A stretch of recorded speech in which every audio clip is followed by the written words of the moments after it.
عبدة الشيطان دمروا لي حياتي بعد لما لقيت نفسي وسطهم، وكانت البداية هي الفضول مش أكتر. دي قصة كانت اتبعتت لي لتجربة مجنونة، وحرفيا أحداثها كلها مش متوقعة. اللي ما شافش الجزء اللي فات شوفه الأول عشان تقدر تفهم الأحداث اللي بتحصل.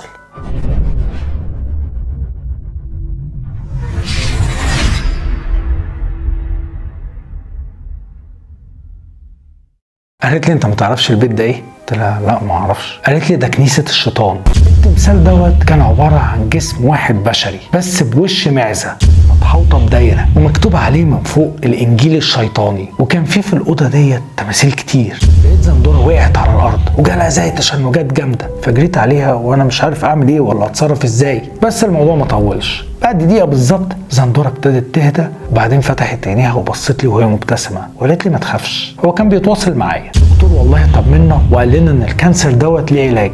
زندورة كانت كل شوية بتصحيني وبتقول لي خد اشرب الدواء دوت هيخليك احسن، وانا من كتر التعب اللي كنت فيه كنت بقوم وانا مستسلم تماما وباخد الدواء دوت كان طعمه معفن قوي. زندورة شغلت كشاف الموبايل بتاعها وهي رايحة ناحية البيت وقالت لي هنا بقى يا سليمان انت هتشوف الحقيقة اللي العالم كله بيخبيها عليك، هتشوف بنفسك كل حاجة. انا دخلت معاها البيت واتوهمت من اللي انا شفته قدامي. البيت كان عبارة عن مكان كبير ومفتوح ومليان شموع، مفيش اي مصدر انارة جوه غير اضاءة الشموع ديت، وفي النص كان مرسوم نجمة خماسية كبيرة على الارض كان لونها احمر، وقدامها زي ترابيزة رخام كبيرة كده لونها اسود، وكان فيه شباب كتير ولاد وبنات متجمعين وواقفين حوالين النجمة ديت، بس كانوا واقفين من بعيد ما كانوش بيعملوا اي حاجة. موسيقى قديمة كده هادية شغالة وهم كانوا بيتكلموا ويضحكوا مع بعض، بس كل واحد فيهم ماسك في ايده كاس وبيشرب، وكان واضح قوي ان اللي هم ماسكينه ديت خمرة. والحاجة الوحيدة اللي كانت مشتركة ما بين الشباب ديت هي ان كلهم كانوا لابسين هدوم سودا، بس كان شكلها مختلف عن بعض،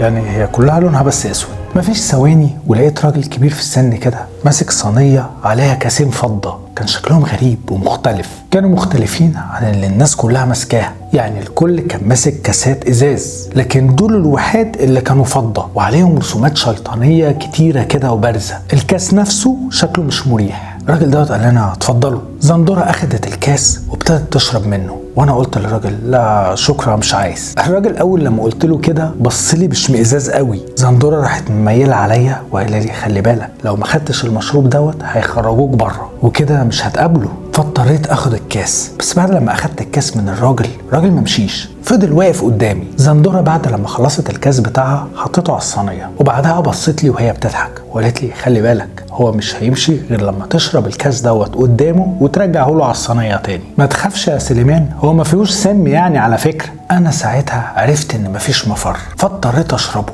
وكان طعمه يقرف، حاجه كده استغفر الله العظيم عامله زي ميه النار، كان لونها احمر غامق قوي، طعمها وحش جدا. وفعلا بعد لما حطيت الكاس في الصينيه الراجل دوت مشي. مفيش ربع ساعه وابتديت اسمع صوت طبول بتشتغل، وكان حرفيا بيهز البيت. صوت الطبول دوت كان عامل زي بالظبط طبول الحرب. بعد 10 دقايق ربع ساعة كده كان في باب في آخر القاعة لونه أحمر.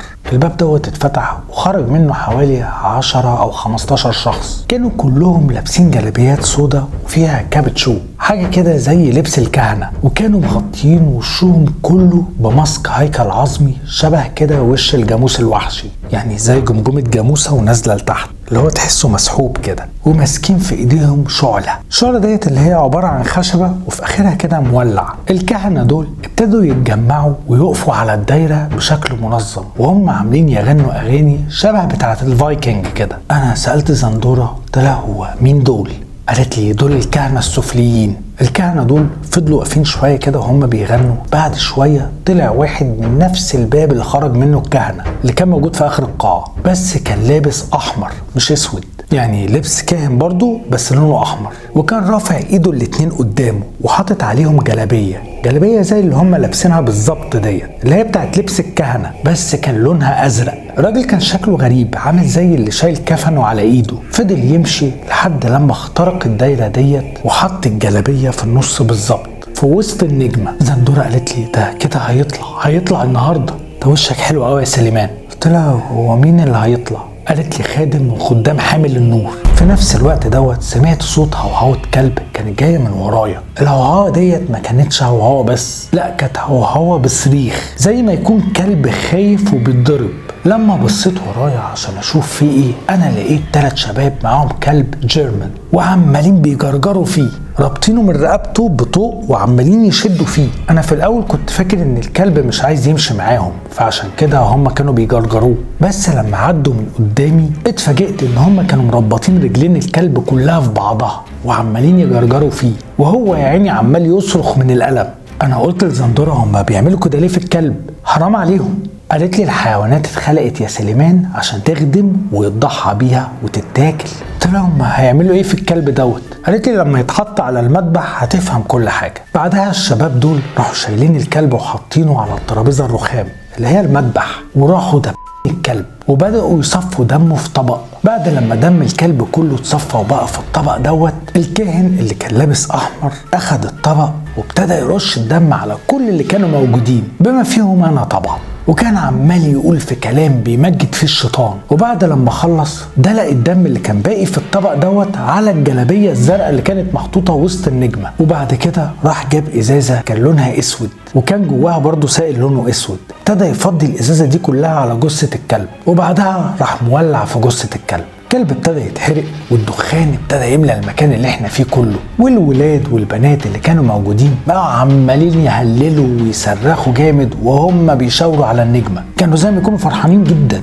وهنا بقى كانت المفاجاه، انا لقيت الدخان دوت عمال بيدخل وبيشفط جوه الجلابيه اللي كانت محطوطه على الارض، الجلابيه الزرقاء اللي كانت في وسط النجمه. وتدريجيا الجلابيه دي ابتدت تتنفخ كده وتتفرد وكأن في حاجه بتتجسد جواها لحد لما بقت واقفه وبقى جواها جسم بس من الدخان، نفس الدخان الاسود اللي كان بيطلع من جثه الكلب دوت بقى جواها كله. واصبحت الجلابيه دي واقفه قدامنا حرفيا كأن في حد لابسها، وكان منزل الزونت او الكابتشو دوت على دماغه ومش باين من وشه اي حاجه. انا كنت طبعا مصدوم ومش مستوعب اللي انا شايفه، معقوله فعلا كلام زندورة دوت صح؟ في كيان اتجسد جوه الجلابيه ديت؟ مره واحده الكيان اللي جوه الجلابيه دوت صرخ جامد. في نفس اللحظه كل اللي كانوا واقفين قعدوا على ركابهم، بس انا فضلت واقف زي ما انا. الكيان دوت ابتدى يتحرك ناحيتي، وقف قدامي بالظبط، بقى وشي قدام وشه. ولما بصيت جوه الجلابيه على وشه انا ما شفتش اي حاجه غير الضلمه. وطبعا مش محتاج اقول لكم ان انا كنت مرعوب لدرجه ان جسمي كله كان بيترعش وكان ساقع زي حته التلجايه. الكيان دوت راح قال لي هي تعبانه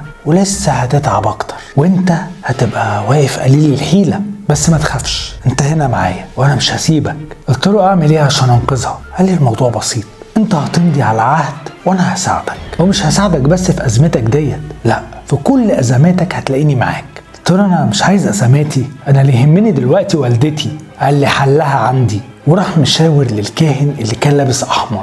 اول لما شاور له الكاهن دوت جاب ورقه صفرة كبيره كده كان مكتوب جواها كلام كتير جدا. الكاهن دوت اخد منه الورقه وراح مديها لي وقال لي انت دلوقتي صاحب القرار، هتعمل ايه؟ انا مسكت الورقه وانا مش فاهم دي ايه، بس ابتديت اقراها. الكلام اللي كان مكتوب فيها كان اشبه بالعقد، مكتوب فيها اسمي واسم امي والتاريخ وحتى الوقت.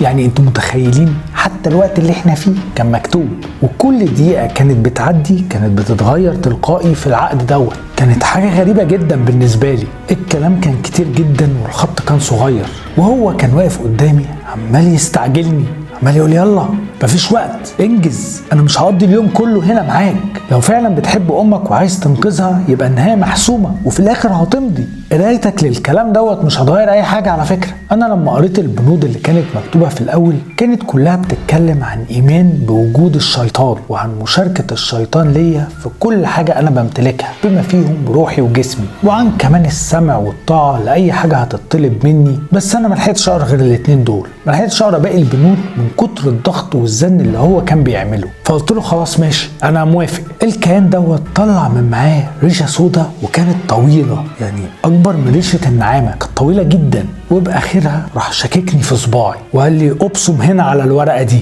فبصمت، بعد لما بصمت راح مديني الريشه وقال لي امضي تحت البصمه بدمك. فحطيت سن الريشه على الدم اللي كان بيطلع من صباعي وقعدت اغمسها بيه، وبعدها رحت ماضيله على العهد. وبس يا معلم، الكيان دوت راح ناتش الورقه من ايدي وابتدى يلف بسرعه كبيره جدا حواليا، وهو عمال يلف كده بسرعه والدخان ملا المكان كله، وابتديت احس ان انا بتخنق. وبعدها لقيت نفسي بقى على الارض. لما وقعت قمت بسرعه وعمال ابص حواليا، وهنا بقى كانت الصدمه. انا لقيت نفسي لسه جوه بيت زندوره. مفيش ثواني ولقيت زندوره بتجري عليا. قالت لي انت كويس؟ انت وقعت جامد؟ قلت لها ايه اللي حصل؟ قالت لي مفيش، انت اتعشيت معايا امبارح ومشيت، وبعد ساعتين كده تقريبا لقيتك رجعت تاني وعمال تخبط على الباب وكنت بتعيط ومنهار. ولما سألتك في ايه قلت لي ان ماما مريضة بص هي هتبقى كويسة واكيد هتحسن مع العلاج ما تقلقش. قلت لها طب وايه اللي حصل بعد كده؟ قالت لي ما حصلش حاجة، انت قعدت على الكنبة ورحت بعد كده في النوم، وبعد كده لقيتك بتهلوس فبحط ايدي على دماغك لقيتك سخن مولع فاديتك دواء للسخونية وانت نايم. طمني انت حاسس ان انت كويس دلوقتي؟ انا قلت لنفسي بس كده كل حاجه وضحت يا معلم. انا شكلي اخدت دور برد جامد وسخنت فقعدت اخطرف وحلمت بحاجات غريبه وتهيألي ان هي بجد. فقلت لها انا الحمد لله كويس، انا بس محتاج امشي دلوقتي. زندوره قالت لي طب انت حلمت بايه خلاك مخضوض كده؟ انا بصراحه خفت احكي لها لحسن تقول عليها عبيط، وخصوصا ان هي كانت جزء من الحلم ده. فقلت لها انا مش فاكر. قالت لي غريبه قوي. قلت لها وايه اللي غريبه؟ قالت لي ان انت تنسى كابوس انت صحيت منه مرعوب لدرجه انك وقعت من على الكنبه. قلت لها لا عادي بتحصل معايا كتير يعني، وانا اصلا ما بهتمش بموضوع الاحلام دوت. زندوره قالت لي ازاي؟ الاحلام دي مش مجرد هلاوس انت بتشوفها وانت نايم، دي قناه تواصل يا سليمان. قلت لها انا اول مره بصراحه اسمع الكلام ده. لقيتها راحت ماسكه ايدي الشمال وقلبتها وابتدت تفتش فيها كده وتبص عليها. بعدها بصت لي وهي مبتسمه، بس كانت ابتسامه خبيثه، وقالت لي ماشي هستناك الخميس الجاي ما تتاخرش. قلت لها تستنيني ليه؟ قالت لي عشان نتعشى سوا زي المره دي. قلت لها طيب ماشي حاضر، وقمت من عندها وسبتها ومشيت. وبمجرد ما خرجت من باب البيت بتاعها انا افتكرت امي. كنت زعلان قوي ومتضايق عشانها، وفي اللحظه ديت انا اخدت قراري، انا لازم ارجع بلدي، لازم ابقى جنب امي في الظروف ديت. رحت البيت وشكرت حسن على استضافته ليا وحكيت له اللي حصل، وبعدها لميت حاجتي وقطعت تيكت ورجعت على بلدي. لما رجعت امي كانت فرحانه جدا، كانت شايفه ان انا ضحيت بمستقبلي عشان خاطر ابقى جنبها، يعني ما كانتش تعرف ان انا راجع عشان اكون سبب في موتها. وهتعرفوا ليه؟ سالت امي عن العلاج بتاعها، قالت لي ان هي هتاخد 3 جرعات. 3 جرعات دول متقسمين على 3 شهور، كل شهر هتاخد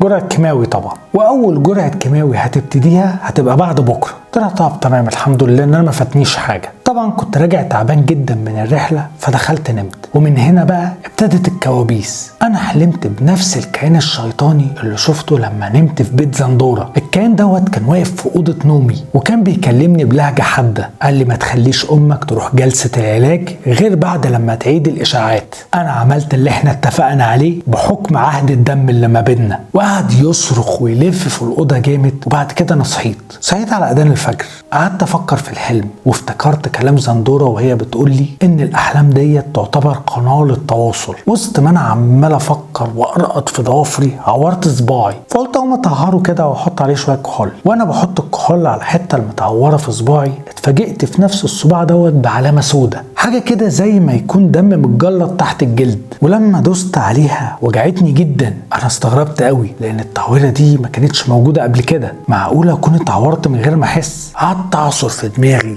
افتكر انا اتعورت فين. بعدين جه في دماغي الحلم ده نفس الصباع اللي الكائن الغريب دوت شكني فيه عشان ابصم وامضي على العهد. طب ازاي؟ المفروض ان دوت كان حلم، ولا موضوع التعويره اللي في الصباع دوت كان صدفه، ولا دي حاجه غريبه طلعت لي تحت الجلد؟ بقت دماغي عماله تودي وتجيب، ما بقتش فاهم ده ايه. طب ده كده بقى اللي فات ده ما كانش حلم وكان بجد. بس لا، انا لما صحيت كنت في بيت زندوره. فضلت افكر كتير قوي لحد لما في الاخر قررت اقطع الشك باليقين. وانا وامي قاعدين بنفطر الصبح قلت لها بقول لك يا ماما، وانت عرفتي ازاي ان انت عندك سرطان؟ قالت لي مفيش، حسيت ان انا تعبانه فرحت للدكتور وقلت له الاعراض اللي عندي، فطلب مني اعمل حاجه اسمها مسح ذري، ولما عملته بين ان انا عندي كانسر. قلت لها طب الاشعاعات دي مش ممكن تكون غلط؟ قالت لي غلط ازاي يعني؟ قلت لها يعني يبقى فيها غلط وانت ما عندكيش حاجه. قالت لي لا مستحيل، انا عملتها في مركز اشعاع غالي جدا عشان النتيجه تكون دقيقه وعشان ابقى متاكده من النتيجه. وحتى لو فرضنا ان في غلط يا سليمان، الغلط هيبقى في نسبه انتشار المرض دوت في الجسم، مش في وجوده من عدمه. بص يا ابني، انا مش عايزاك تفكر كتير، انا مؤمنه بالله وعارفه كويس ان كل انسان ليه الوقت اللي ربنا كاتبه له وهيمشي فيه. محدش يا ابني بيعيش اكتر من اللي مكتوب له. قلت لها طب بصي معلش هوديني، خلينا نعيد الاشاعه ديت في مركز تاني. قالت لي يا ابني وانت غاوي مصاريف على الفاضي ملوش لازمه. قعدت اقول لها طب معلش، طب عشان خاطري، وفضلت ازن عليها لحد لما وافقت. وفعلا اخدتها في نفس اليوم دوت ورحت مركز تاني وعدنا الاشعه واجلنا الجرعه اللي هي كانت المفروض هتاخدها اسبوع عشان النتيجه تكون طلعت. وبعد 5 ايام النتيجه طلعت، والمفاجاه انها كانت سلبيه نظيفه مفيش فيها اي سرطان. امي ما كانتش مصدقه لدرجه ان هي كانت عماله تعيط من الفرحه، بقت عماله تقول احمدك يا رب، لسه ليا نصيب اجوزك واشوف احفادي يا سليمان. كانت فرحانه قوي وعماله تبوس فيا، وانا كمان طبعا كنت فرحان ان امي ما عندهاش حاجه. بس برضو ده معناه ان اللي شفته ما كانش مجرد حلم، ان دي بدايه لحاجات كتير هتحصل بعد كده انا مش عارف ايه هي. عدى اليوم طبيعي ودخلت نمت بعدها، بس صحيت من النوم على صوت نهجان، حد كان بينهج جامد، عمل كده بصوت عالي. قمت من على السرير وابتديت اشوف الصوت ده جاي منين. انا لقيته جاي من الصاله بره، طلعت بسرعه عشان اشوف فيه ايه. لقيت امي لابسه الاسدال وحاطه الطرحه بتاعته على دماغها، وكانت مدياني ظهرها وقاعده على ركبها في الارض وساندة دماغها على الحيطه وعماله تنهج جامد وزي ما تكون مش قادره تاخد نفسها. انا جريت عليها بسرعه وقعدت اقول لها مالك يا امي. حاولت الفها ناحيتي علشان اشوف مالها، لقيت جسمها ناشف قوي ومتخشب. فضلت احاول معاها الفها لحد لما اخدتها في حضني، بس بمجرد ما شفت وشها انا الدم نشف في عروقي. امي وشها كان لونه ازرق وكان رفيع وطويل، والعروق نفره فيه كله. بقها كمان كان طويل ونازل مدلدل لتحت. عينيها كانت خارجه لبره ومبرقه، حواجبها كانت تقيله. انا من كتر الرعب سبتها ورميتها على الارض ورجعت لورا بسرعه. لما وقعت على الارض قعدت تضحك بصوت عالي وهي بتقول لي خايف من ايه يا سليمان؟ ده انا حتى جوه جسم حد انت بتحبه. قلت له انت مين؟ قال لي انا غابس اللي مضيت معاك العهد. قلت له انت عايز مني ايه؟ قال لي انت اللي كنت عايز وانا عملت لك اللي انت طلبته، وفي المقابل انت هتعمل اللي انا هطلبه منك. قلت له انت عايز مني ايه بالظبط؟ قال لي انت بكره الساعه 3 بالثانيه قبل صلاه الفجر هتدخل الحمام وهترسم الرسومات دي. وابتدى يرسم على الحيطه بتاعه الصلاه قدامي ارقام ورموز غريبه بصباعه. كل شويه وهو بيكتب كان بيبص لي ويقول لي تحت المخده ويكمل رسم، كله تحت المخده ويكمل رسم. بعد لما خلص قال لي باب الحمام بعدها يتقفل وما يتفتحش غير بعد شروق الشمس. وفجاه وهو بيتكلم طار عليا وهو بيصرخ جامد وراح قايل لي اوعى تنسى.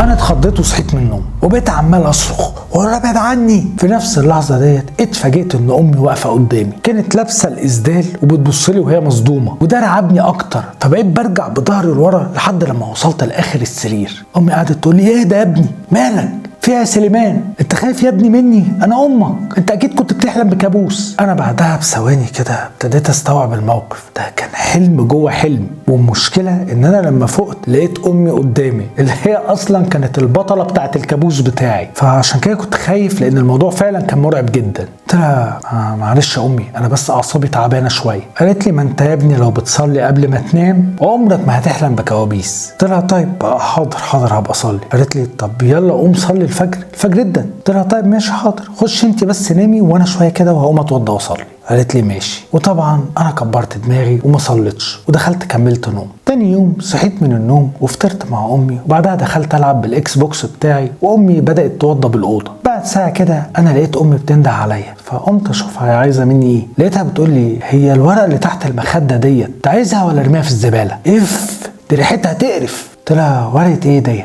قالت لي ما اعرفش، ورقه كده فيها رسومات غريبه، خد امسك شوف. انا مسكت الورقه وفتحتها وما بقتش مصدق اللي انا شايفه قدامي. الرسومات اللي كانت في الورقه ديت اللي امي بتقول عليها هي نفس الرسومات اللي شفتها في الحلم بتاعي امبارح لما الكيان اللي اسمه غابس دوت رسمها على الحيطه بتاعه الصاله. انا كده فهمت ليه كان بيقول لي كله تحت المخده. انا طبعا وشي اصفر واتوترت جدا بس حاولت ما ابينش لامي. قلت لها الورقه دي لقيتها جوه كتاب انا كنت سالفه من واحد صاحبي فخفت لحسن يكون عايزها فشلتها تحت المخده عشان ما ترضعش. قالت لي انا عايز اعرف حاجه، هي ورقه بالريحه المعفنه ديت يا ابني ممكن اي حد يحتاجها في ايه؟ قلت لها ايوه ما انا سالته وهو فعلا قال لي ان هو مش عايزها ارميها. قالت لي طب يلا روح ارميها. في ساعتها انا اخدت الورقه ودخلت بيها المطبخ، رحت مولع فيها ورميتها في الحوض بتاع المطبخ وسيبت عليها الميه وما بقاش ليها اثر. ودي بقى كانت اكبر غلطه انا عملتها وهتعرفوا ليه دلوقتي. المهم ان دماغي ما بطلتش تفكير لثانيه واحده. يعني ايه احلم بكابوس واشوف فيه رسومات واصحى الاقيها مرسومه في ورقه ومحطوطه تحت المخده؟ يعني ايه احلم ان انا اتشكيت في صباعي ومضيت عهد مع شيطان ولما اصحى الاقي مكان الشكه دي معلمه وحتى كمان شكلها غريب قوي؟ يعني ايه كيان شيطاني يقول لي في الحلم انه هيشفي امي ولما اصحى اعيد التحاليل الاقيها فعلا خفت من مرض خبيث؟ الموضوع كله ما كانش منطقي بس هو بيحصل وانا ما كنتش لاقي له تفسير. لكن الحاجة الوحيدة المنطقية في الموضوع دوت هو كلام زندورة في قناة للتواصل مفتوحة من خلال أحلامي مع كيانات شيطانية، وده خلاني مرعوب أنام لدرجة إن أنا طبقته وما نمتش لمدة يومين، وبقيت عمال أشرب في قهوة ونسكافيه عشان ما نمش لحد لما وصلت لليوم الثالث بالليل وأنا سهران عمال أتفرج على التلفزيون. في حد خبط على باب الشقة، قمت عشان أشوف مين. أنا بصيت في الساعة لقيت الساعة 2 بالليل، فقلت لنفسي مين اللي جاي لنا متأخر كده؟ رحت عند باب الشقة وقعدت أقول مين؟ محدش كان بيرد. بصيت من العين السحرية ما لقيتش أي حد، فقلت ماشي يمكن بيتهيألي. لسه بمشي لقيت الباب بيخبط تاني، فجريت بسرعة وبصيت من العين السحرية ما لقيتش حد. قعدت أقول برضو مين؟ محدش بيرد. فقلت بس أنا هفضل باصص في العين السحرية عشان أراقب كده وأشوف مين اللي بيخبط على الباب ويجري. فضلت واقف وانا باصص من العين السحريه ديت شويه حلوين مستني اشوف مين اللي بيعمل كده، بس محدش خبط تاني. فكنت زهقت يا دوبك لسه بلف وشي وبمشي لقيت الباب خبط تاني، بس المره دي خبط بسرعه قوي، يعني زي ما يكون حد مستعجل بيخبط بسرعه عشان يجري. فمن غير ما افكر رحت رايح وفاتح الباب بسرعه، واتصدمت لما ما لقيتش حد. انا ما كنتش فاهم ازاي، يعني لو حد خبط وجري كنت المفروض على الاقل المحه وهو بيجري. ما انا فتحت الباب بسرعه اشوف حتى خياله على بسطه السلم، بس انا ما لقيتش حد. قفلت الباب ولسه بلف وشي لقيت زندوره واقفه قدامي جوه الشقه بتاعتي. انا اتخضيت جدا لدرجه ان انا نطيت من مكاني. زندوره قالت لي ما تخافش يا سليمان. قلت لها انت دخلتي هنا ازاي؟ قالت لي من الباب. قلت لها بس انا لما فتحت لقيتها راحت ماسكه ايدي وشدتني وابتدت تمشي معايا لحد لما وصلنا للصاله. قالت لي هو انت ما جيتش ليه الخميس زي ما اتفقنا؟ قلت لها انا سافرت عشان انت عارفه امي كانت مريضه فكنت عايز ابقى جنبها. قالت لي وخلص الموضوع دوت، غابس وعدك.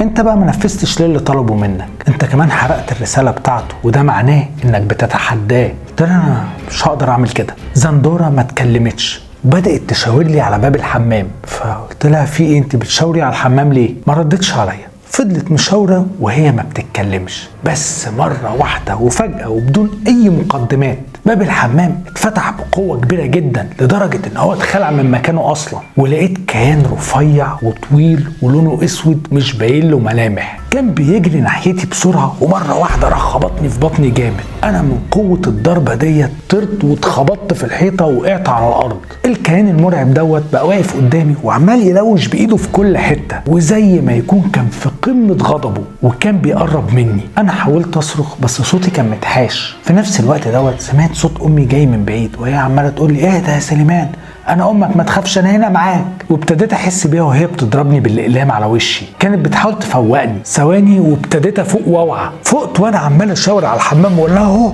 هناك اهو. قالت لي مفيش حاجه يا سليمان. لما بصيت قدامي ما لقيتش حاجه فعلا. امي كان شكلها مخضوض قوي.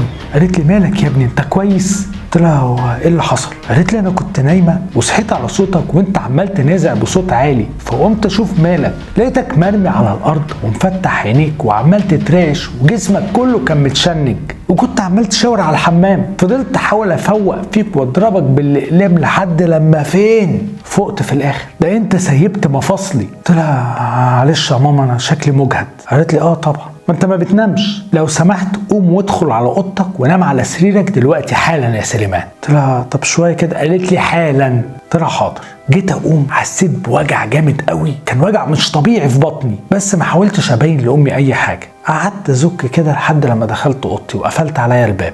برفع بعد كده التيشيرت عشان اشوف بطني مالها. انا لقيت علامه صوابع طويله لونها ازرق موجوده على بطني، وده كان نفس المكان اللي الكيان المخيف دوت ضربني فيه. انا حرفيا ما كنتش فاهم ايه اللي بيحصل. فردت جسمي على السرير وانا عمال اراجع في الاحداث اللي حصلت، وعمال اقول ازاي ابقى في حلم واصحى الاقي علامات من اثار الحلم. وانا عمال افكر كده شميت ريحه معفنه، ريحه تقرف. الريحه المعفنه ديت انا عارفها. قمت بسرعه كده ورفعت المخده بتاعتي، اتفاجئت بنفس الورقه اللي كنت حرقتها قبل كده، الورقه اللي فيها الرسومات اللي المفروض ارسمها في الحمام. ساعتها بس استوعبت ان الكيان دوت مش هيسيبني في حالي غير لما اعمل اللي هو طلبه مني. انا بصيت في الساعه لقيتها لسه 3 الا ربع، فقررت ادخل الحمام وارسم الحاجات ديت جوه علشان اخلص من الموضوع ده خالص. لو هي مشكله في شويه رسومات انا هرسمها واخلص. انا تعبت، بس المشكله بقى هي ان امي يوميا بتقوم عشان تصحى وتصلي الفجر. فقعدت افكر طب انا اعمل ايه؟ ما لقيتش غير حل واحد. سحبت ودخلت اوضتها وطفيت المنبه اللي كان على الموبايل بتاعها. الساعه 3 بالظبط دخلت الحمام وانا معايا صباع روج، وابتديت ارسم على كل حيطان الحمام اللي كان موجود في الورقه. وبعد لما خلصت خرجت وقفلت الباب بتاع الحمام ورايا. بعد ثواني ابتديت اسمع اصوات اقل حاجه تتقال عنها انها خارجه من اعماق الجحيم نفسه. انا كنت قاعد في اوضتي مرعوب، مش فاهم ايه اللي بيحصل جوه في الحمام، وقاعد ادعي ان امي ما تقومش على الصوت دوت. الاصوات ديت فضلت شغاله لحد لما الفجر اذن. بمجرد ما الشيخ قال الله اكبر كل حاجه وقفت، وامي ما صحيتش، واليوم عدى والحمام فضل مقفول لحد بعد شروق الشمس زي ما اتطلب مني بالظبط. بعد شروق الشمس فتحت الحمام وقلت ادخل انضف الكلام اللي انا عملته دوت قبل ما امي تصحى وتشوفه، بس ما لقيتش اي حاجه، ما كانش فيه اثر لاي حاجه. فقفلت الحمام ودخلت انام. ودي كانت اول مره انام فيها بشكل طبيعي من ساعه ما رجعت من السفر.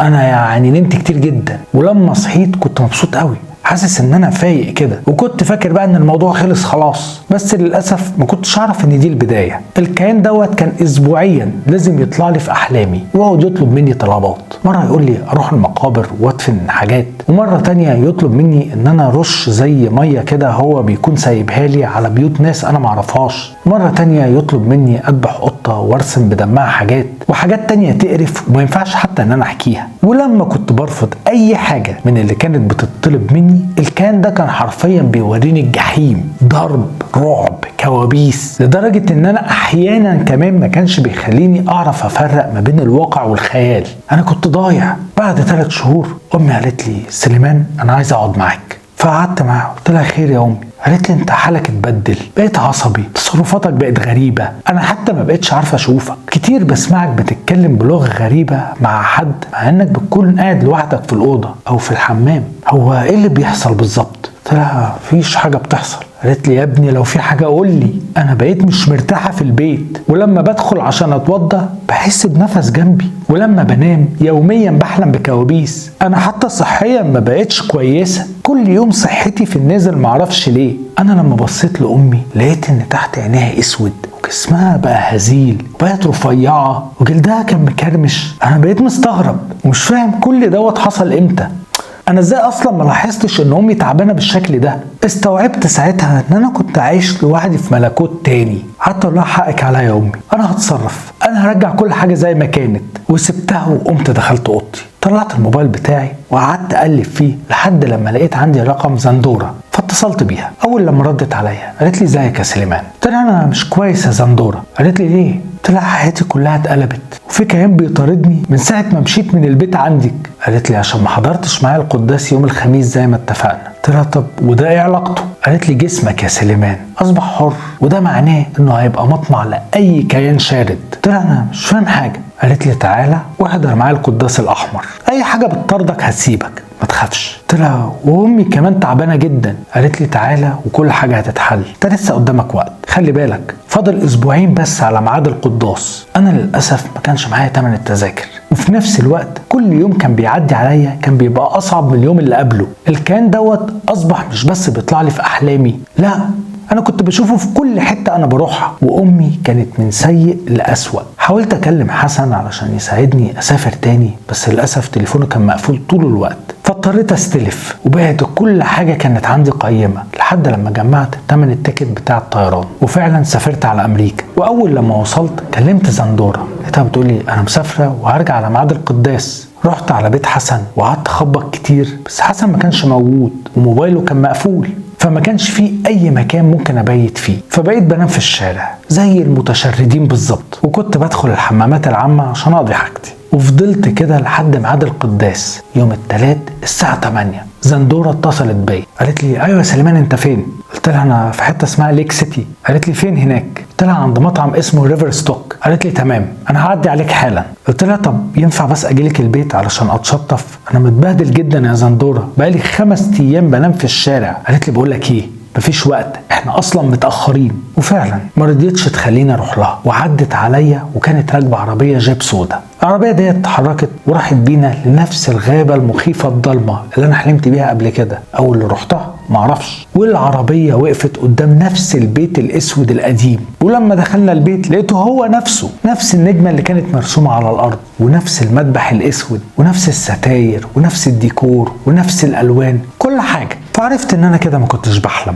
وبرضه اول لما دخلنا جالنا الراجل العجوز دوت وادانا المشروب الغريب وما مشيش غير لما شربناه. وفي اليوم دوت ابتدت المراسم، شربنا خمور واجبروني ان انا اعمل كل حاجه معاهم. وحصلت حفله جنس جماعي، وكانوا بيغنوا اغاني بيمجدوا فيها الشيطان وبيسيئوا فيها لكل الرسل والديانات السماويه. ابشع الرذايل حصلت في اليوم ده، لحد لما مره واحده المزيكا دي وقفت وسمعت صوت الباب اللي كان في اخر القاعه اللي هو لونه احمر اتفتح، وخرج منه برضو نفس الكهنه باللبس الغريب بتاعهم دوت، بس كانوا لابسين المره دي كلهم احمر، برضو حاطين الكابتشو على دماغهم ولابسين الماسك اللي هو الجمجمه او الهيكل العظمي بتاع الجاموس الوحشي دوت. المره دي بقى لما طلعوا ما كانوش طالعين لوحدهم، لا ده كان جاي معاهم واحد سكران شكله في اوائل الخمسينات، كان عمال يضحك ويسقف ويتريق على كل اللي موجودين في القاعه. خلال الوقت دوت 4 من الكهنه كانوا عمالين يفرشوا مشمع اسود على الارضيه وعلى الحيطان، بس في زاويه معينه من القاعه اللي كنا فيها. وبعدها اخدوا الراجل دوت ووقفوه على المشمع، قالوا له ايه رايك في الحياه؟ قال لهم ما فيهاش عدل، انا عشت حياتي كلها متشرد. قالوا له طب بتحب الحياه؟ قال لهم انا بكره الحياه. قالوا له طب نفسك تكمل فيها؟ قال لهم بالشكل ده اكيد لا. قالوا له يعني انت مش حابب تكمل؟ قال لهم هو عمال يضحك بطريقه هستيريه، واكمل في القرف ده ليه؟ قالوا له طب حامل النور عايزك تعيش في القصر بتاعه، تحب تروح له؟ قال لهم يا ريت. وبس هو اول لما قال كده واحد منهم راح مطلع بيها. انا بقيت واقف مش مستوعب اللي بيحصل، كنت حاسس ان انا بحلم. وبعد لما خلصوا اخدوا الدم بتاعه بقى عمالين يرشوا منه على كل اللي موجودين في القاعه. خلال الوقت دوت سمعت صوت بوق عالي اللي هو بيزمروا بيه دوت. صوت البوق دوت اتكرر 6 مرات ورا بعض. بعدها الكل سكت، والباب اللي كان في اخر القاعه اتفتح تاني وخرج منه كاهن لابس ازرق، نفس برضو اللبس، جلابيه بالزنط بالماسك، بس الماسك المره دي ما كانش اللي هو وش الجاموس الوحشي دوت، لا كان ماسك ذهبي على شكل شيطان. الكاهن دوت بقى بيروح لواحد واحد من اللي واقفين في القاعه، كان بيجي ناحيه ودنهم كده يقول لهم حاجه وبعدين يمشي. عدى عليهم كلهم لحد لما جه الدور عليا، قرب مني وقال لي انت من النهارده عبدي المطيع، مفيش حاجه هتقدر تقرب لك، ما تخافش. قلت له وامي تعبانه قوي. قال لي امك ملهاش وجود خلاص. قلت له يعني ايه ملهاش وجود؟ ما ردش عليا وراح سايبني ومشي وراح كمل مع اللي ورايا. وفضل كده لحد لما خلص كل الناس اللي كانت موجوده في القاعه، وبعدين رجع على الباب تاني ودخل جوه. بعدها الكل ابتدى يمشي، الحفله كانت خلصت. ولما خرجت من البيت لقيت اصلا النهار طلع. انا مشيت وانا مش فاهم حاجه، ولما سالت زندورة هو مين دوت قالت لي اللي كلمك ده يبقى حامل النور. وانا قاعد في العربيه اتصلت بامي، كنت عايز اطمن عليها بس هي ما ردتش. حاولت تاني اكتر من مره بس هي ما ردتش، فبصراحه قلقت عليها جدا. فكلمت